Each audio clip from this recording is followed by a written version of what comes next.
ഞങ്ങളുടെ ചക്കരമുത്തിൻ്റെ birthday celebration ആണ് കേട്ടോ. കേക്ക് കട്ട് ചെയ്യാൻ പോവാണ്. ഞങ്ങൾ ഫാമിലീസ് ആണ് കേട്ടോ. ഇത് കേക്ക് കട്ട് ചെയ്യേണ്ട സമയമായപ്പോൾ എല്ലാവരും കൂടി ഇങ്ങനെ നിൽക്കുന്നത് കണ്ടപ്പോൾ ഇശലുവിന് ആകെ ഒരു വെപ്രാളായി തുടങ്ങി. ആൾ അത്ര നല്ല മൂഡിലൊന്നും ആയിരുന്നില്ല. കരച്ചിലൊക്കെ സ്റ്റാർട്ട് ആവാനായിട്ടുണ്ട്. പിന്നെ ഞങ്ങൾ ഹാപ്പി ബർത്ത്ഡേ ഒക്കെ പറഞ്ഞ് കേക്ക് കട്ട് ചെയ്യിപ്പിച്ചു. ഇശലുവിനെ കണ്ടോ ആൾക്കാരും ബഹളമൊക്കെ ആയപ്പോൾ ആൾക്ക് അത്ര അങ്ങോട്ട് ഓക്കെ അല്ല കേട്ടോ. കരച്ചിലൊക്കെ സ്റ്റാർട്ടായിട്ടുണ്ട്.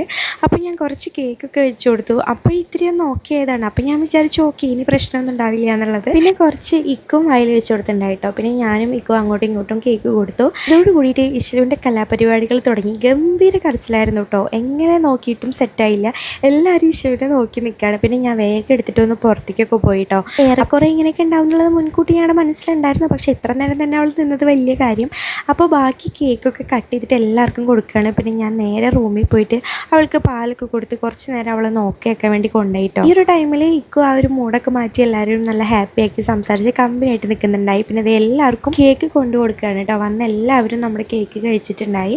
ഈ ഒരു ടൈമിൽ ചോക്ലേറ്റ്സ് എടുക്കാനായിട്ട് മറന്നുപോയി. പക്ഷെ കേക്ക് ഇങ്ങനെ പ്ലേറ്റിൽ കട്ട് ചെയ്തിട്ട് എല്ലാവർക്കും കൊണ്ടു കൊടുക്കുമായിരുന്നു. ചെറിയൊരു പരിപാടി ആയ കാരണം ചെറിയ കേക്കാണ് കേട്ടോ ഓർഡർ ചെയ്തിട്ടുണ്ടായിരുന്നത്. എല്ലാവർക്കും കഴിക്കാൻ പറ്റി. ബാലൻസ് വന്നിട്ടുണ്ടായി.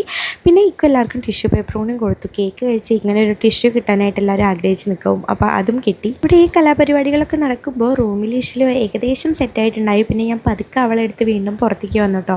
അതിനുശേഷമാണ് ഞങ്ങൾ ഒരുമിച്ച് കുറച്ച് ഫോട്ടോസും വീഡിയോസും ഒക്കെ എടുക്കുന്നുണ്ടായിരുന്നത്. സത്യം പറഞ്ഞാൽ എനിക്ക് വിശ്വസിക്കാൻ പറ്റുന്നില്ല എത്ര പെട്ടെന്ന് ആ ബേബിക്ക് 1 ഇയർ ആയിട്ടുണ്ടായിരുന്നത്. ഇശലു ഞങ്ങളുടെ ലൈഫിൽ വന്നതിന് ശേഷം കുറച്ചുകൂടി കളർഫുൾ ആയിട്ടാട്ടോ ഞങ്ങൾക്ക് തോന്നിയത്. ഇടയ്ക്കൊക്കെ എനിക്ക് തോന്നാറുണ്ട് അയ്യോ ഈ ഇശലു എന്തിനാ ഇത്ര നേരം വൈകിട്ട് വന്നത്, വേഗം തന്നെ വന്നിരുന്നെങ്കിൽ ഇവളായിട്ട് അത്രയും സമയം ഞങ്ങൾക്ക് സ്പെൻഡ് ചെയ്യായിരുന്നല്ലോ എന്നൊക്കെ ഞാൻ ആലോചിച്ചിട്ടുണ്ട് കേട്ടോ. ഞങ്ങളുടെ മാരേജ് കഴിഞ്ഞ് 4 ഇയർ ആയപ്പോഴാട്ടോ കുഞ്ഞിശലു ഞങ്ങളുടെ ലൈഫിലേക്ക് വന്നത്. ഇക്കും ഞാനും മാത്രമുള്ള ലൈഫാണ് ഏറ്റവും ബ്യൂട്ടിഫുൾ എന്നാണ് ഞാൻ വിചാരിച്ചിട്ടുണ്ടായിരുന്നത്. പക്ഷേ അതിൻ്റെ ഒരു 1000 മടങ്ങ് അടിപൊളിയാണ് ഇശലു ഞങ്ങളുടെ ലൈഫിലേക്ക് വന്നപ്പോൾ. ഇശലു ഒന്ന് ഓക്കെ ആയ കാരണം ഇപ്പോൾ ഞങ്ങൾ വേഗം ഫോട്ടോസൊക്കെ എടുക്കുന്നുണ്ട്. ഞങ്ങളുടെ ഫാമിലീസ് ആയിട്ടുള്ള ഫോട്ടോസാണ് കേട്ടോ ഈ കാണുന്നത്.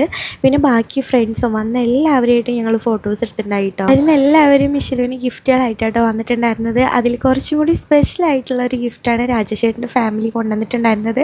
ഇശലുവിൻ്റെ ഒരു റിങ് ഇട്ട് കൊടുത്തപ്പോൾ ഇശലു അതുമ്മ തന്നെയാണ് കേട്ടോ നോക്കി നിൽക്കുന്നുണ്ടായിരുന്നത്. കയ്യിൽ പുതിയ എന്തോ സംഭവം കിട്ടിയിട്ടുണ്ട്. കൈ തിളങ്ങുന്നൊക്കെ ഉണ്ട്. അതൊക്കെ കാര്യമായിട്ട് നോക്കുക കേട്ടോ ആള്. നോക്കുകയാണെങ്കിൽ നോക്കിയിരിക്കട്ടെ, കരഞ്ഞ് അലമ്പാക്കിയില്ലല്ലോ, അതിന് വലിയ സമാധാനം. ഇശലുവിൻ്റെ ഓരോ വീഡിയോസിലും ഫോട്ടോസിലും താഴെ ഒരുപാട് വിഷസ് വരുന്നുണ്ട് കേട്ടോ. വാട്സപ്പിലും ഇൻസ്റ്റാഗ്രാമിലും യൂട്യൂബിലും ഒക്കെ ഹാപ്പി ബർത്ത്ഡേ വിഷസ് വരുന്നുണ്ട്. എല്ലാവർക്കും ഒരുപാട് താങ്ക്സ് ഉണ്ട് കേട്ടോ. ഇതെൻ്റെ ബെസ്റ്റ് ഫ്രണ്ടായിട്ടുള്ള ലക്ഷ്മിയും ചേട്ടനും തുമ്പിയാണ് കേട്ടോ. ഇവർ ഇശലുവിൻ്റെ ബർത്ത്ഡേക്കാണ് ഇത്രയും ലോങ് ട്രാവൽ ചെയ്ത് വന്നിട്ടുള്ളത്. അപ്പോൾ ഈ തുമ്പിനെ ഇശലുവിന് ഭയങ്കര ഇഷ്ടമാണ്. അവർ രണ്ടുപേരും കണ്ടു കഴിഞ്ഞാൽ കുറച്ച് സെറ്റാണ്. രണ്ടുപേരും പരസ്പരം അങ്ങോട്ടും ഇങ്ങോട്ടും നല്ല നോട്ടം നോക്കി നിൽക്കുന്നുണ്ട് കേട്ടോ. ഇതിൻ്റെ ബാക്കി നമുക്ക് നെക്സ്റ്റ് വീഡിയോയിൽ കാണാം.